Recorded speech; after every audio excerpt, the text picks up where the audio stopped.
Matías es un fanático de las revistas científicas. Un día, mientras iba con sus amigos, les comentó que la sonda espacial Mars Climate Orbiter, según explicaban en la publicación, al entrar en la atmósfera de Marte, se desintegró porque un equipo había realizado los cálculos utilizando libras fuerza por segundos, pero los ordenadores de la sonda operaban con Newton por segundos. Y agregó: el accidente fue por una diferencia en los datos, dado que cuando las computadoras interpretaban la trayectoria de la sonda, creían estar a 226 kilómetros de altura sobre la superficie del planeta, pero realmente estaban a 57 kilómetros. Los ordenadores usaban el Sistema Internacional de Medidas, pero los cálculos estaban en otro sistema de medición.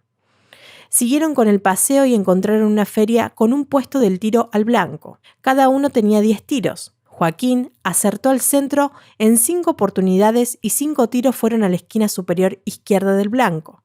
Matías ubicó la mayoría de sus tiros en la esquina superior derecha del blanco. Gonzalo acertó al centro en todas sus oportunidades. A lo que Matías dijo: todos fuimos precisos, pero Gonzalo es el más exacto.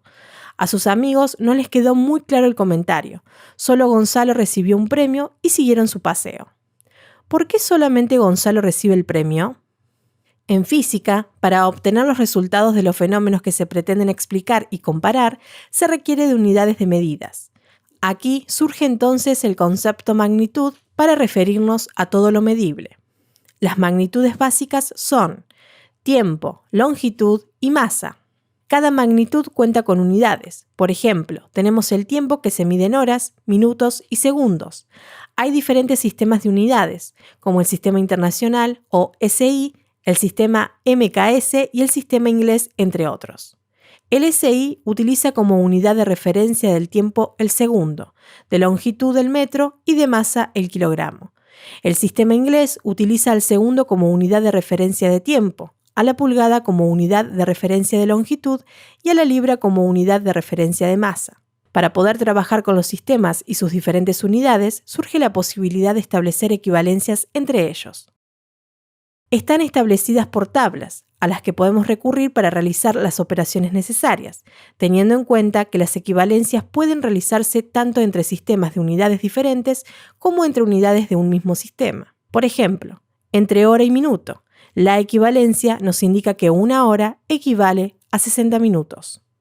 Para explicar lo sucedido a la sonda enviada a Marte, Matías les dice la importancia de tener presente la equivalencia entre sistemas, ya que ese resultó ser el motivo del accidente. Los cálculos realizados por los constructores de la sonda fueron realizados utilizando el sistema inglés, pero los programadores de navegación utilizaron el sistema internacional. En ningún momento se realizaron las equivalencias entre ambos sistemas de medición. En física, se suelen confundir los términos exactitud y precisión. Para medir las diferentes magnitudes se utilizan múltiples instrumentos y si estos instrumentos se aproximan con una diferencia mínima al valor real de una magnitud, podemos decir que el instrumento es exacto. Ahora, si luego de múltiples mediciones se observa que estas mediciones están dentro de un rango de divergencia mínima, se puede decir que ese instrumento es preciso. Un instrumento puede ser preciso y exacto en el caso de que ocurran ambas situaciones que hemos visto. Hablar de exactitud es hablar de una mayor proximidad de una medición al valor tomado como verdadero. Hablar de precisión es referirse a varias mediciones y evaluar las divergencias que ocurren entre ellas. La precisión representa la repetitividad de la medición. Estos conceptos también se pueden aplicar a situaciones varias.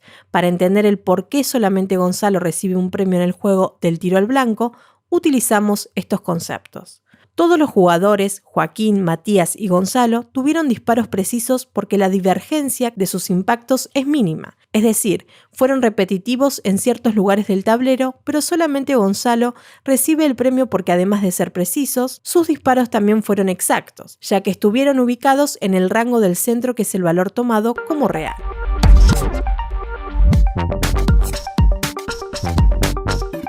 En un establecimiento dedicado a la fundición de acero, queremos trasladar una pieza de acero con el puente grúa que tiene 2 aparejos integrados con una separación entre ellos de 3 metros. Esa pieza a trasladar, de 50.000 newton, tiene un cáncamo que está ubicado sobre la recta de acción del peso. El capataz duda que los cables de los aparejos resistan el esfuerzo al que están sometidos. En su escritorio tiene una tabla con valores de las resistencias de los cables, pero reconoce que le falta el dato del esfuerzo al que están sometidos los cables del aparejo. Entonces, nos solicita la determinación del esfuerzo de los cables de los aparejos. Recordemos que las magnitudes pueden ser escalares y vectoriales. Son consideradas escalares las que pueden resolverse de forma algebraica y vectoriales aquellas que pueden resolverse geométricamente utilizando vectores para su representación gráfica. Las fuerzas son magnitudes vectoriales ya que tienen dirección, sentido y módulo. En el sistema internacional, dicha magnitud tiene como unidad de medida al newton. Como la fuerza es una magnitud derivada, su unidad newton está compuesta por el kilogramo masa multiplicado por la aceleración expresada por metros sobre, es decir, dividido, segundos al cuadrado. Cuando hablamos de un cuerpo en el cual las rectas de acción de las fuerzas actuantes sobre él concurren en un punto de dicho cuerpo, estamos ante un sistema de fuerzas concurrentes. Para resolver este tipo de sistema de fuerzas, haremos uso del diagrama del cuerpo libre. Esto nos permite, por medio de un gráfico, interpretar aislando el punto de acción de las fuerzas y poner en evidencia la ubicación de las mismas, conociendo o no los valores absolutos de las fuerzas. También podemos realizar una solución analítica aplicando operaciones de trigonometría y aritméticas. Para resolver la situación planteada, la definición del sistema de fuerzas concurrentes nos resultará muy útil como la comprensión de una fuerza como magnitud vectorial. Primero, debemos tener en cuenta que es conveniente graficar las fuerzas en un sistema de coordenadas. Iniciando la resolución de la situación, dibujamos el diagrama de cuerpo libre presentado. ¿Cómo construimos el dibujo de la figura 3?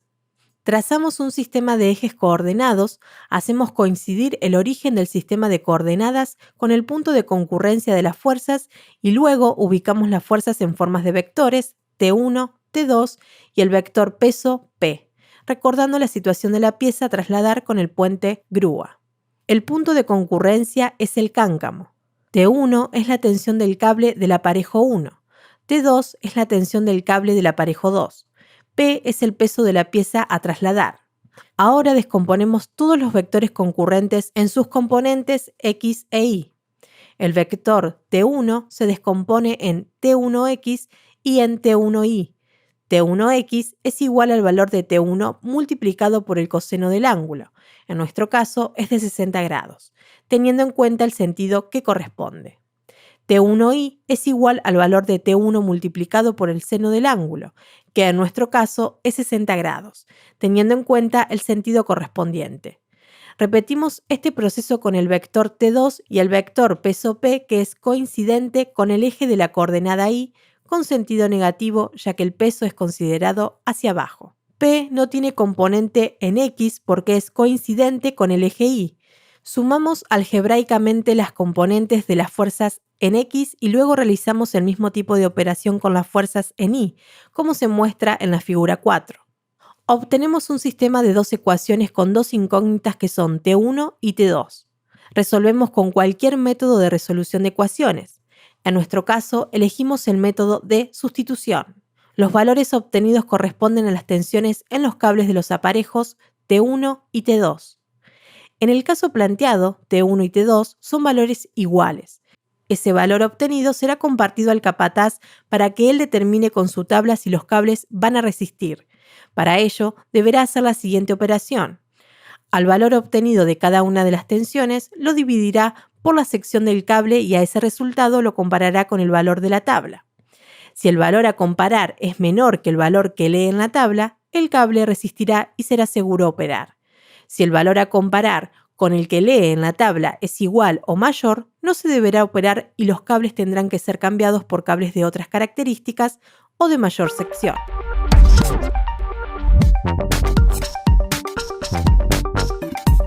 Durante una semana ha llovido en la zona donde vive la familia de Nicolás.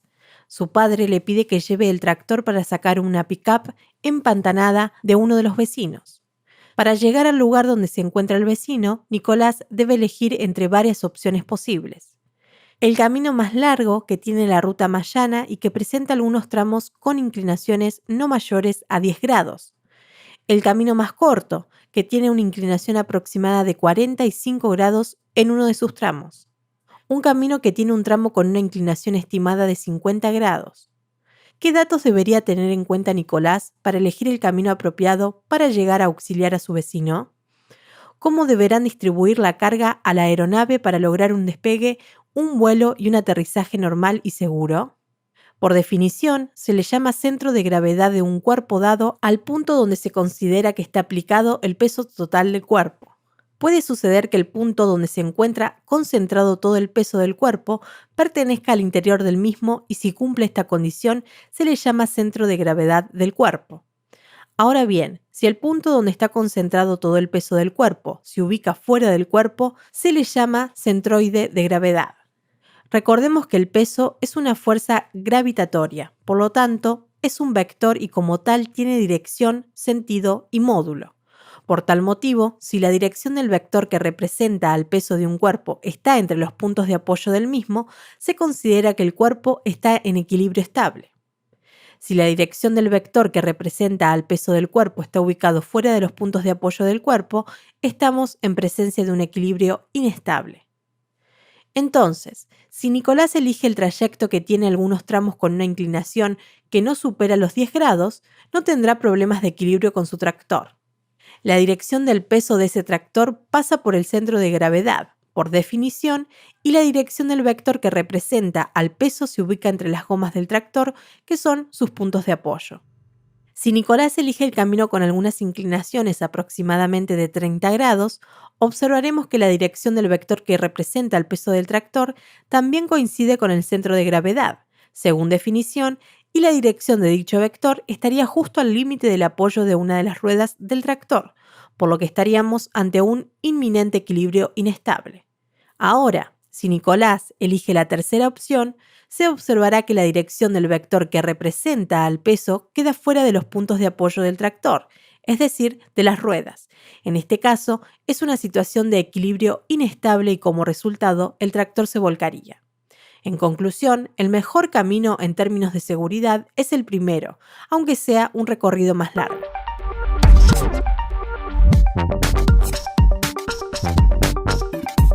Un grupo de 3 vehículos 4x4 se encuentran con una pendiente de 30 grados muy resbaladiza. 2 de los vehículos logran subir, pero el conductor del tercer vehículo desiste del intento. Finalmente, recurre al malacate que tiene su vehículo. Luego de estirarlo de forma simple, engancha el cable del malacate a un poste ubicado en la cima de la cuesta. Enciende el motor del malacate y observa que no se desplazaba su vehículo.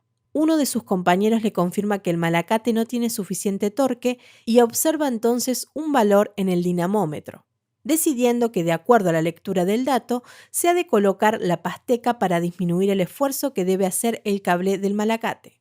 Ahora acciona el malacate y todos observan que el vehículo comienza a moverse llegando a la cima de la cuesta. Luego de unos minutos, el conductor que tuvo la dificultad pregunta a sus compañeros la explicación de lo ocurrido, ya que es su primera expedición. Las máquinas simples son dispositivos que pueden otorgar una ventaja de esfuerzo o ventaja ergonómica para la realización del esfuerzo. Dentro de las máquinas simples encontramos a las palancas, poleas, tornos y planos inclinados. En el caso de la situación problemática, se utilizan las características de las siguientes máquinas simples: el plano inclinado, el torno y la polea móvil. Cuando nos referimos a plano inclinado, nos estamos refiriendo a la cuesta de 30 grados de pendiente con respecto a la horizontal. En tanto nos referimos a torno, identificamos al primer intento para tratar de desplazar el vehículo utilizando el malacate y su cable enganchado a un poste. En el segundo intento por desplazar el vehículo, se hace uso de la pasteca, que es una polea móvil. Con respecto a la pendiente de la cuesta, podemos deducir que actúa como plano inclinado, ya que permite subir con un menor esfuerzo utilizando el malacate en relación a que si el grupo de la travesía intentara elevar el vehículo de forma vertical. Además, el vector peso del vehículo, según se puede observar, se descompone en 2 vectores, de los cuales uno es tangente o paralelo al plano inclinado y otro es un vector normal o perpendicular al plano inclinado. La fuerza neta es la fuerza que resulta de sumar la fuerza vector tangencial, más el vector fuerza de rozamiento que siempre se opone al movimiento. El vector de la fuerza de rozamiento está dado por la multiplicación del vector fuerza normal por el escalar coeficiente de rozamiento. Este coeficiente es adimensional y depende del tipo y terminación de las superficies en contacto. En el caso planteado, podemos distinguir que en un instante antes de que comience el vehículo a desplazarse por la cuesta, el dinamómetro acusará un valor máximo y esto se debe a que está actuando el coeficiente de rozamiento estático. Cuando el vehículo comienza a moverse, se observará en el diámetro que el valor del esfuerzo observado con anterioridad disminuye sensiblemente, ya que el coeficiente de rozamiento que actúa ahora es el coeficiente de rozamiento cinético. El malacate es un torno en donde el cable está enrollado en el tambor del mismo y el motor que lo impulsa es el que provoca el torque. Cuando hablamos de torque, nos referimos a un vector producido por una fuerza multiplicada por una distancia dada, lo que resulta en un vector perpendicular al plano que contiene al vector fuerza y a la distancia. Por convención, el vector torque puede ser positivo o negativo y su unidad en el sistema internacional es el newton metro. La polea móvil está representada en esta situación por la pasteca. Esta máquina simple otorga una ventaja de esfuerzo, ya que la tensión en una de las ramas que llega al malacate es la mitad del esfuerzo del cable que está unido al poste. Esto se debe a la definición de polea móvil. Los compañeros del conductor de la situación problemática planteada le explican que después de muchas excursiones aprendieron a hacer uso de sus conocimientos de la física elemental para salir de apuros. De acuerdo a la figura 2, pueden ver el cálculo de cómo disminuye el esfuerzo por medio del uso plano inclinado, la cuesta y la pasteca. También le muestran cómo se obtiene la lectura del dinamómetro y con fines prácticos cómo disminuye a la mitad los valores del esfuerzo.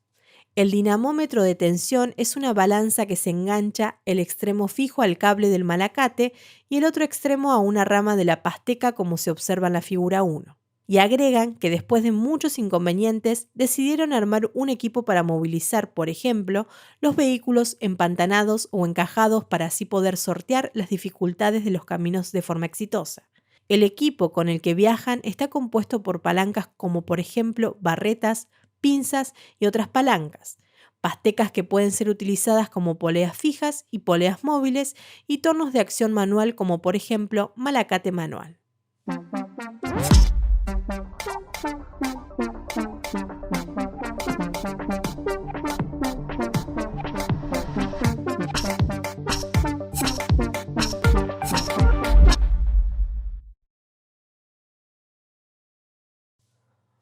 Una empresa dedicada a la imprimación de productos químicos tiene una fosa con un líquido imprimante. La caja C recibe la imprimación en su parte inferior y se la debe mantener a una cierta distancia del fondo de la fosa por medio de un sistema especial.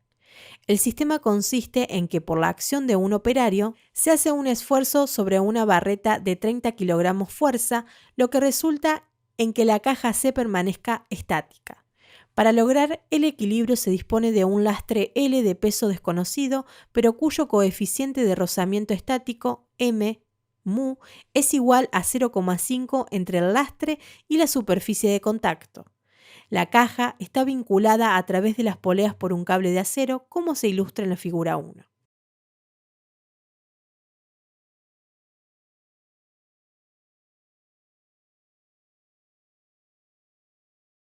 Como claves importantes para la resolución de esta actividad, es conveniente que selecciones en los textos de los que hayas estudiado previamente o de tus apuntes los siguientes ítems.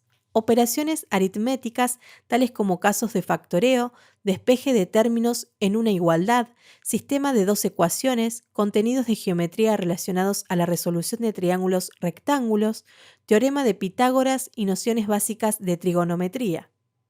Simultáneamente, comienza a elaborar un cuadernillo o ayuda a memoria en el que ubicarás las fórmulas, definiciones, gráficos, cuadros, etc., que te permitan recordar lo visto. En segundo lugar, es fundamental que realices un repaso de los temas del módulo en la bibliografía básica de la cátedra y repases también las lecturas del módulo a las que debes valorar como un resumen de los temas.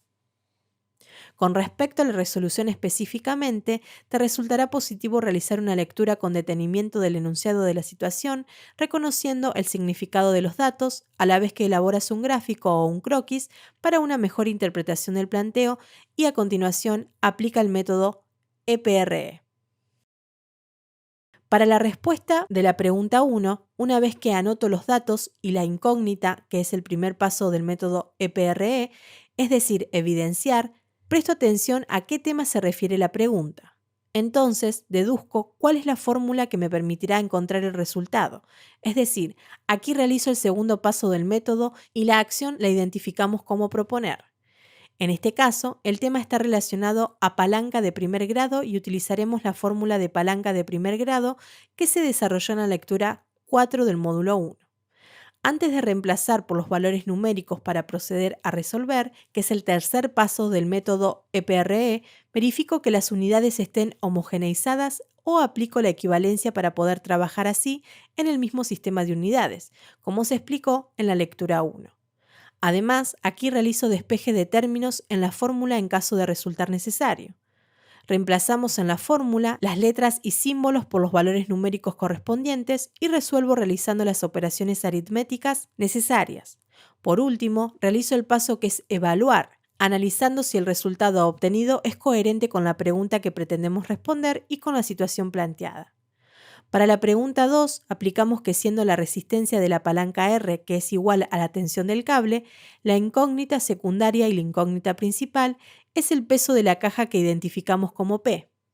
El tema de la pregunta es palanca de primer grado que se desarrolló en la lectura 4. Aplicas el método EPRE para obtener el valor de la incógnita secundaria. Ahora, para encontrar el valor de la incógnita principal, haces uso del diagrama del cuerpo libre de la polea móvil o pasteca para dejar en evidencia las fuerzas y continúas con el método EPRE. Para esta pregunta necesitas aplicar la ecuación de equilibrio que vimos en la lectura 3 y así conocer la incógnita principal. Termina con los pasos EPRE y recuerda evaluar si el resultado es coherente. Las demás preguntas las resolverás de igual manera. Recuerda los tips y utilizar croquis que te ayuden a ubicarte en la situación para poder resolverla con éxito.